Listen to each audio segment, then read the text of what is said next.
भगवान की मदद। किसी गांव में दो दोस्त नीरज और सुमित रहते थे। नीरज बहुत ज़्यादा धार्मिक प्रवृत्ति का था और वो मानता था कि भगवान उसका हर काम कर देंगे। दूसरी ओर सुमित बहुत ज़्यादा मेहनती था और अपना काम समय समय से करता। एक बार दोनों ने मिलकर कुछ जमीन खरीदी, जिस पर दोनों ने मिलकर फसल उगाने की सोची। अब सुमित तो दिन भर खेत में मेहनत करता, लेकिन नीरज कुछ काम नहीं करता। वो केवल मंदिर में जाकर भगवान से अच्छे फसल के लिए प्रार्थना करता। इसी तरह समय बीतता गया और खेत की फसल पककर तैयार हो गई।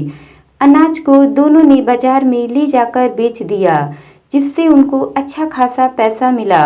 घर आकर सुमित ने नीरज से कहा, देखो दोस्त, खेत में मैंने बहुत ज़्यादा मेहनत की है, इसलिए इस धन का ज़्यादा हिस्सा मुझे मिलना चाहिए। सुमित की बात सुनकर नीरज बोला, नहीं नहीं, इस धन का ज़्यादा हिस्सा मुझे मिलना चाहिए, क्योंकि मैंने ही अच्छी फसल के लिए भगवान से प्रार्थना की थी, तभी हमको अच्छी फसल हुई है। मेरी प्रार्थना के बिना यह संभव नहीं होता। इसी बात को लेकर दोनों गांव के मुखिया के पास चले गए। मुखिया ने उन दोनों की बात सुनकर कुछ सोचा और दोनों को एक एक बोरा चावल का दिया, जिनमें कंकड़ मिले हुए थे, और कहा कि तुम दोनों को इनमें से चावल और कंकड़ अलग अलग करके लाना है, तभी मैं निर्णय करूंगा कि फसल के धन का ज़्यादा हिस्सा किसको मिलना चाहिए। दोनों दोस्त चावल की बोरी लेकर अपने अपने घर चले गए। सुमित ने तो रात भर जागकर चावल और कंकड़ को अलग कर दिया।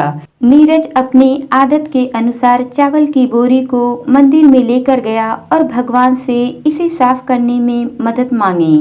भगवान से इसे साफ करने की प्रार्थना करके आराम से सो गया। अगले दिन सुबह सुमित चावल और कंकड़ को अलग अलग करके उसे मुखिया के पास लेकर चला गया। नीरज भी बोरी को मंदिर से उठाकर वापस मुखिया के घर ले आया। नीरज को पूरा भरोसा था कि भगवान ने उसका काम कर दिया होगा। अब मुखिया ने दोनों से पूछा कि बताओ, तुमने कितने चावल साफ किए। इस पर सुमित ने तो जितने थे उतने बता दिए।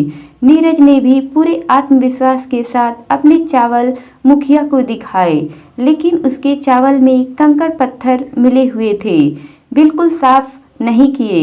अब मुखिया सारी बात समझ चुका था कि नीरज बिल्कुल मेहनत नहीं करता, इसलिए अनाज के धन में भी कम हिस्सा मिलना चाहिए। गांव के मुखिया ने नीरज को समझाया कि भगवान भी तभी तुम्हारी मदद करता है जब तुम कड़ी मेहनत करते हो। हर काम में तुम भगवान के भरोसे बैठे रहोगे और मेहनत नहीं करोगे तो इस दुनिया में पीछे रह जाओगे।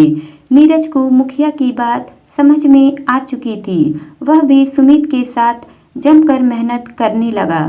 दोस्तों, इस कहानी से हमें यह शिक्षा मिलती है कि भगवान से प्रार्थना करना ठीक है, लेकिन साथ ही साथ हमें कड़ी मेहनत भी करनी है। आपकी किस्मत तभी चमकेगी जब आप अपना 100% देंगे। जो परिश्रम कर पाता है वही जग में जाना जाता है। जन्म से ना कोई होता महान, मेहनत करे वो पाता है नाम। जो न करे मेहनत कोई, किस्मत सदा रहे उसकी सोई। मेहनत ना करो बन जाओगे फकीर, मेहनत से बनती है किस्मत की लकीर। इसलिए दोस्तों, अपने आप से ईमानदार बने और खूब मेहनत करें। आपको सफलता के शिखर पर पहुंचने से कोई नहीं रोक सकता। दोस्तों, कहानी अच्छी लगी तो लाइक करें, शेयर करें, कमेंट करें और चैनल को सब्सक्राइब करें। Thank you.